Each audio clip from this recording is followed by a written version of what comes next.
유창영입니다. 여러분 안녕하십니까? 제가 어릴 때만 하더라도, 그건 수십 년 전이죠. 어릴 때만 하더라도 특히 연말 12월 31일, 그러니까 제야라 그러죠. 그때는 밤샘을 하는 그런 풍습이 있었습니다.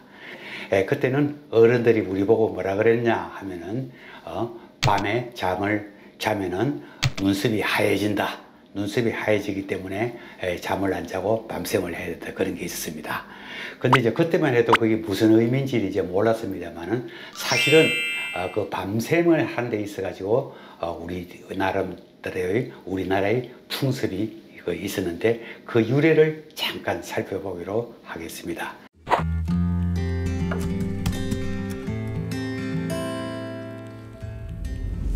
자, 그 밤샘을 하면 이제 왜 잠을 자지 않아야 되느냐 하면, 거기에 우리나라에는 옛날부터 도교적인 풍습, 우리의 민간 풍습이라고 할까요?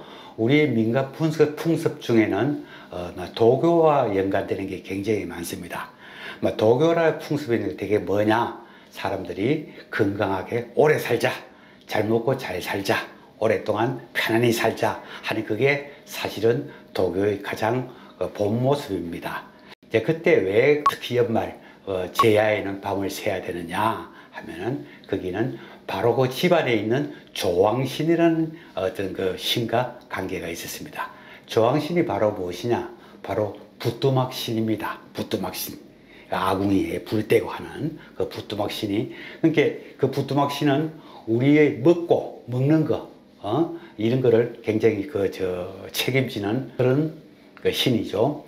아직도 그 부뚜막신, 조왕신을 모시는 데가 있는데, 그 조왕신은 어떤 역할을 하느냐? 요게 말이죠. 이 조왕신이라는 요 귀신이 말이죠.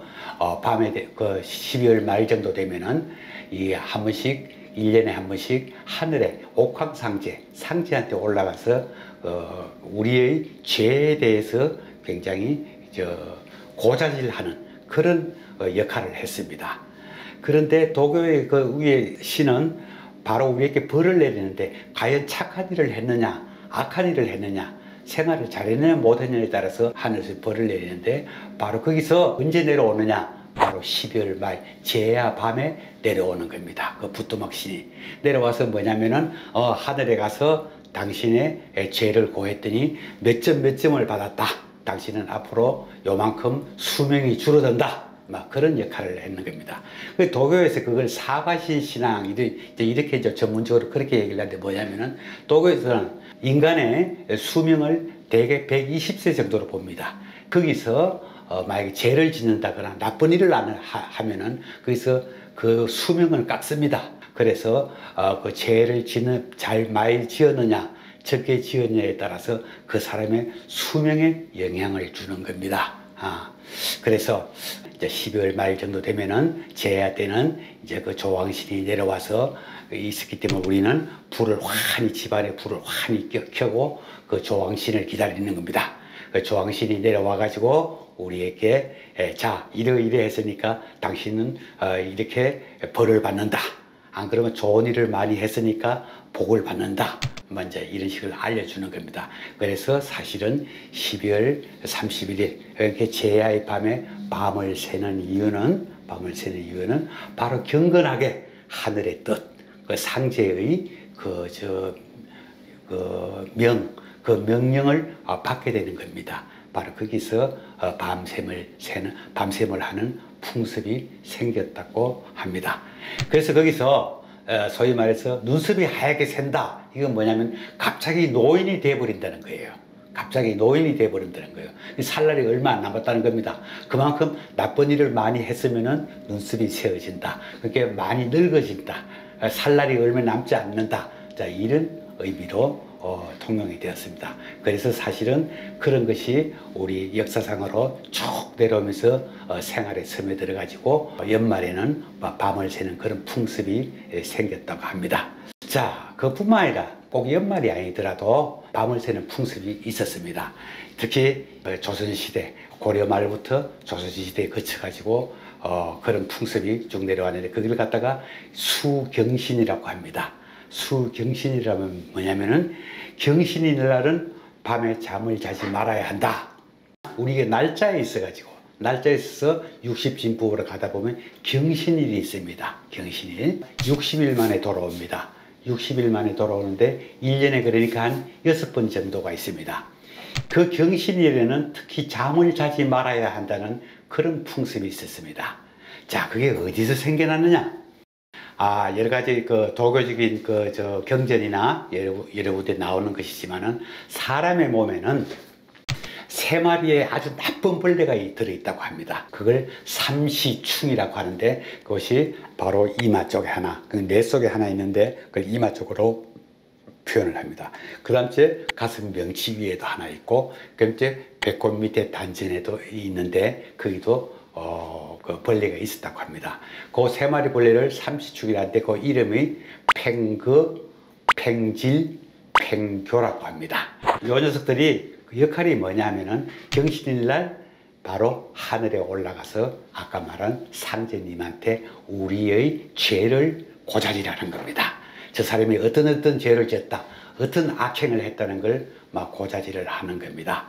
그 당사자의 죄를 고자질을 하면은 거기에 대해서 벌이 있습니다. 그 벌이 뭐냐면 3일부터 300일까지인데 그 수명을 깎아버리는 겁니다. 그래서 조그마한 죄 같으면 3일, 뭐 조금 큰 죄 같으면 뭐 일주일, 뭐 이런 식으로 최고 300일까지 있습니다.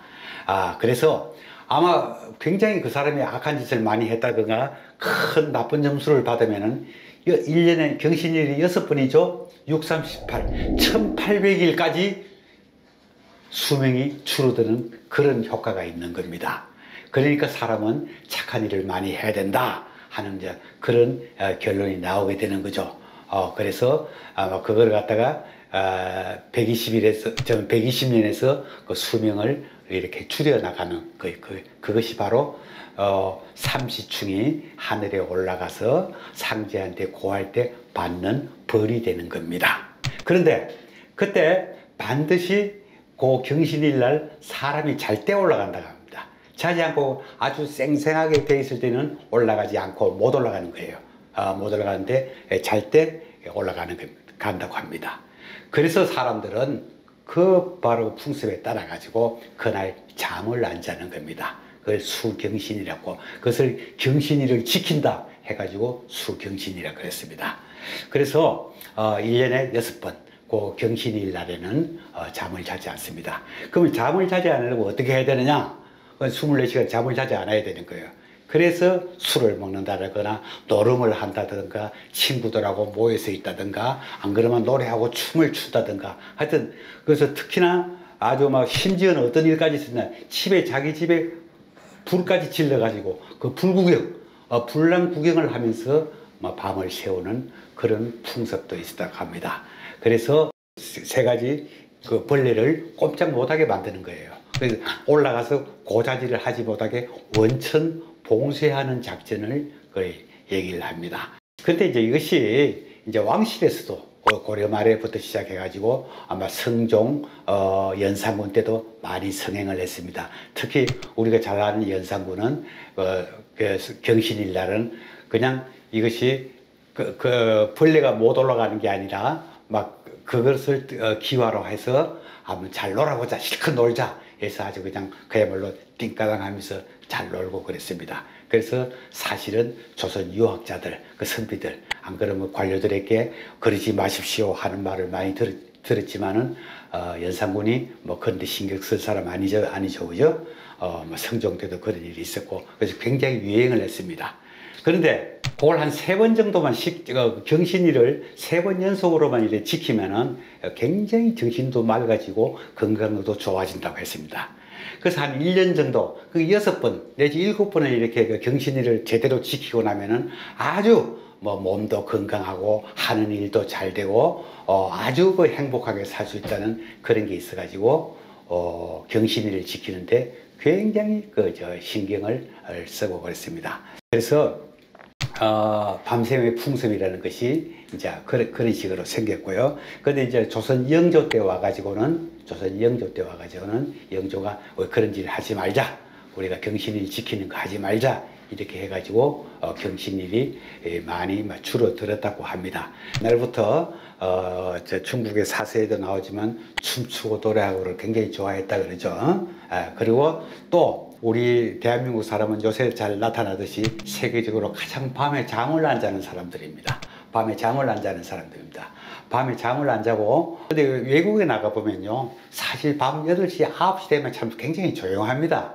근데 소위 한국만 하더라도 요새 코로나 때문에 좀 이렇게 돼서 그렇지 굉장히 참 밤을 낮삼아 밤샘의 천재들입니다. 소위 말해서 한국 사람들이. 자, 그걸 갖다가 이제 불야성 주로 이제 그렇게 얘기를 하는데 불야성을 이룬다 이제 이런 말이 있죠. 불야성이라는 말도 사실은 원래는 중국서 이제 생긴 말입니다. 생긴 말인데 두 가지 썰이 있습니다. 하나는 중국의 당나라에서 송나라로 넘어갈 때, 당나라 때는 소위 통행 금지가 있었다고 합니다.